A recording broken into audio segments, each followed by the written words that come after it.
Hello friends, आज हम बात करेंगे कंप्यूटर के बारे में। Introduction to computer. कंप्यूटर एक ऐसी इलेक्ट्रॉनिक डिवाइस है जो यूजर द्वारा इनपुट किए गए डाटा को प्रोसेस करके सूचनाओं को आउटपुट के रूप में प्रदान करता है।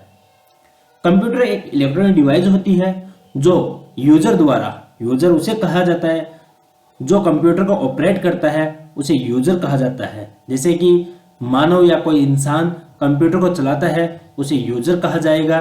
और इनपुट, यूजर द्वारा इनपुट दिए हुए डाटा को कंप्यूटर उसको प्रोसेस करता है और प्रोसेस कर हमें हमारे डेस्कटॉप के ऊपर आउटपुट के रूप में दिखाता है या शो करता है। कंप्यूटर शब्द अंग्रेजी के कंप्यूट शब्द से लिया गया है, जिसका अर्थ गणना करना होता है। इसलिए कंप्यूटर को गणक या संगणक भी कहा जाता है। कंप्यूटर का आविष्कार कैलकुलेशन करने के लिए हुआ था। पहले के टाइम पर कंप्यूटर का आविष्कार सिर्फ कैलकुलेशन करने के लिए किया था, लेकिन आजकल दस्तावेज यानी डॉक्यूमेंट को टाइप करना, ईमेल भेजना, गेम खेलना और वेब ब्राउज करने के लिए कंप्यूटर का उपयोग कर सकते हैं। यहाँ तक कि वीडियो बनाने के लिए इसका उपयोग भी कर सकते हैं। कंप्यूटर केवल वह काम करता है जो यूजर द्वारा इनपुट किए गए डाटा को प्रोसेस करके आउटपुट के रूप में प्रदान करता है। कंप्यूटर में सोचने समझने की क्षमता नहीं होती है। कंप्यूटर को जो व्यक्ति चलाता है उसे यूजर कहा जाता है और जो व्यक्ति कंप्यूटर के लिए प्रोग्राम बनाता है उसे प्रोग्रामर कहा जाता है। कंप्यूटर का जनक चार्ल्स बेबेज को कहा जाता है। चार्ल्स बेबेज का जन्म लंदन में हुआ था। चार्ल्स बेबेज ने 1822 में डिफरेंशियल और 1834 में एनालिटिक इंजन का आविष्कार किया था। ये दोनों ही मशीन गणना करने के लिए बनाई गई थी। आज का कंप्यूटर इन्हीं मशीनों की अवधारणा पर आधारित है। डिफरेंशियल इंजन इस प्रकार का हुआ करता था और एनालिटिक इंजन इस प्रकार का हुआ करता था। कंप्यूटर की फुल फॉर्म्स: सी आमतौर पर, ओ संचालित, एम मशीन, पी विशेष रूप से, यू प्रयुक्त, टी तकनीकी, आई शैक्षणिक, आर अनुसंधान।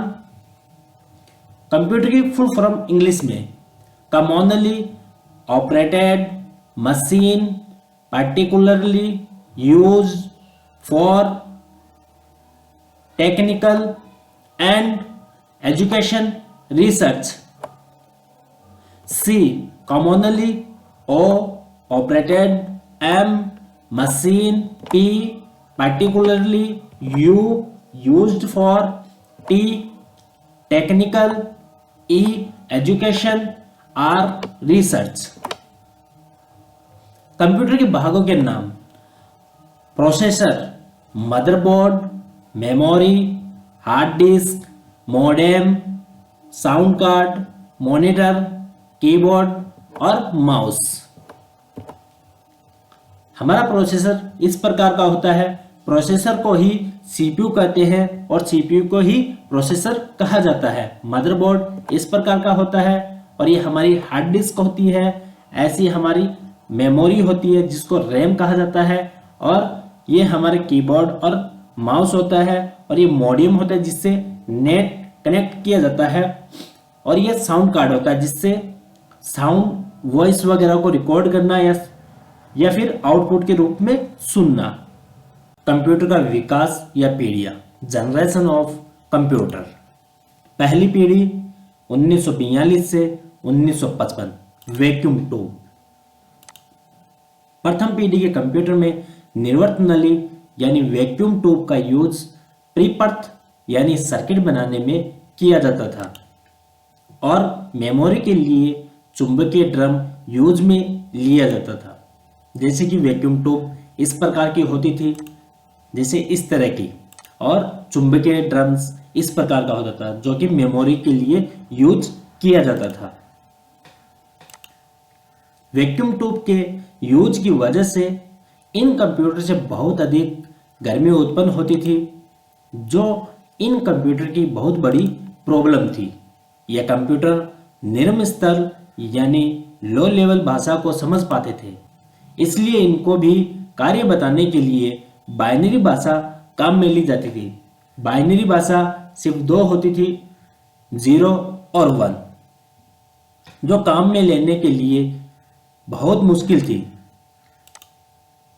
क्योंकि बाइनरी भाषा में समस्त निर्देश 0 और 1 के यूज से लिए जाते हैं, जिनमें गलतियों को पहचानना बेहद मुश्किल कार्य होता था।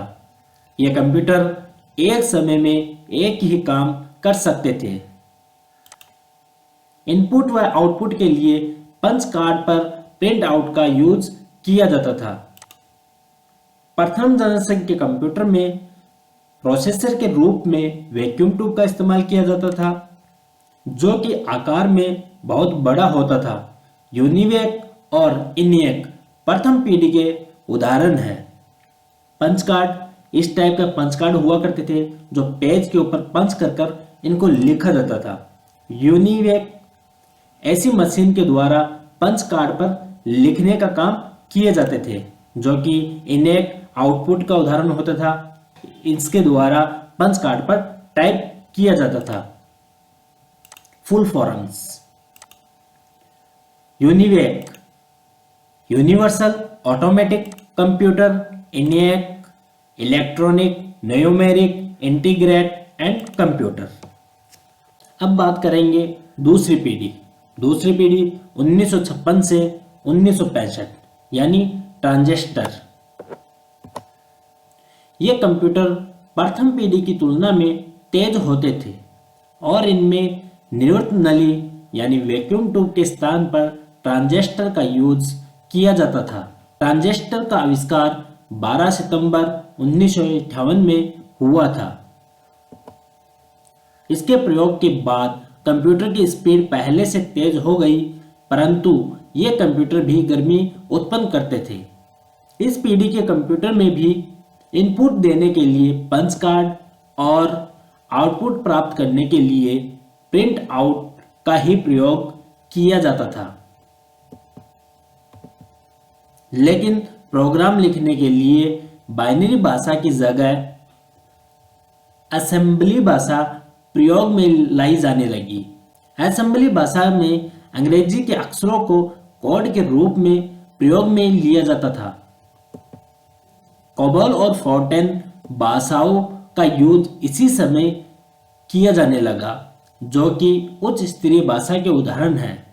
कोबोल और फोर्टेन भाषा सेकंड पीढ़ी के उदाहरण है, जबकि सेकंड पीढ़ी के अंदर कोबोल और फोर्टेन भाषा का यूज किया जाने लगा था। अब बात करेंगे तीसरी पीढ़ी की। तीसरी पीढ़ी 1966 से 1975 एकीकृत सर्किट यानी इंटीग्रेटेड सर्किट। तीसरी पीढ़ी में इनपुट देने के लिए कीबोर्ड और आउटपुट के लिए मॉनिटर का यूज किया जाने लगा। जैसे कि पहले के टाइम पर कीबोर्ड इस प्रकार का होता था और मॉनिटर इस प्रकार का। सबसे पहले ऑपरेटिंग सिस्टम का प्रयोग इसी पीढ़ी में किया गया, जो कि एक CUI आधारित ऑपरेटिंग सिस्टम था। CUI की full forms conversation user interface. तृतीय पीढ़ी के कंप्यूटर में ट्रांजिस्टर के स्थान पर IC यानी इंटीग्रेटेड सर्किट का यूज किया जाने लगा। IC का आविष्कार 1958 में जैक कलीबी द्वारा किया गया था। IC के प्रयोग से कंप्यूटर का आकार बहुत छोटा और पहले से तेज हो गया था। इस पीढ़ी के कंप्यूटर में प्रोग्राम लिखने के लिए उच्च स्तरीय भाषा का यूज किया जाने लगा और ये कंप्यूटर एक समय में एक से ज्यादा कार्य करने में सक्षम थे। फोर्थ पीढ़ी 1976 से 1988 माइक्रो प्रोसेसर। चतुर्थ पीढ़ी के कंप्यूटर की शुरुआत माइक्रो प्रोसेसर से हुई, जो कि सिलिकॉन से बनी एक चिप होती थी जिस पर हजारों आईसी यानी इंटीग्रेटेड सर्किट एक साथ लगे होती थी। इस पीढ़ी के कंप्यूटर में GUI आधारित ऑपरेटिंग सिस्टम का प्रयोग किया गया, जो कि काम में लेने के लिए बहुत आसान था। GUI यानी ग्राफिकल यूजर इंटरफेस। इस पीढ़ी में माउस का यूज किया गया था और प्रोग्राम लिखने के लिए कुछ उच्च स्तरीय भाषाओं को विकसित किया गया, जैसे C और C++। इंटेल कंपनी ने सर्वप्रथम 1971 में माइक्रो प्रोसेसर चिप का यूज किया और उसे इंटेल 4004 नाम दिया गया। 1981 में IBM ने होम यूजर के लिए पहला कंप्यूटर बनाया, IBM international business machine. IBM इस प्रकार का होता था। 1984 में एप्पल कंपनी ने मैकिंटॉश ऑपरेशन सिस्टम बनाया। अब बात करेंगे पांचवी पीढ़ी। पांचवी पीढ़ी 1988 से अब तक AI आर्टिफिशियल इंटेलिजेंस। कंप्यूटर की पांचवी पीढ़ी AI के साथ विकसित हुई। AI से तात्पर्य है कि एक मशीन जो मानवीय गुणों को समझ सके। यह पीढ़ी अभी विकास की प्रक्रिया में है। इस पीढ़ी के कुछ गुण हम आजकल उपकरणों में काम में लेते हैं, जैसे फिंगरप्रिंटर, रोबोट, आवाज द्वारा इनपुट देना आदि। इस पीढ़ी का मुख्य उद्देश्य ऐसी मशीन का निर्माण करना है जो यूजर की भाषा को समझ सके और उसका जवाब दे सके।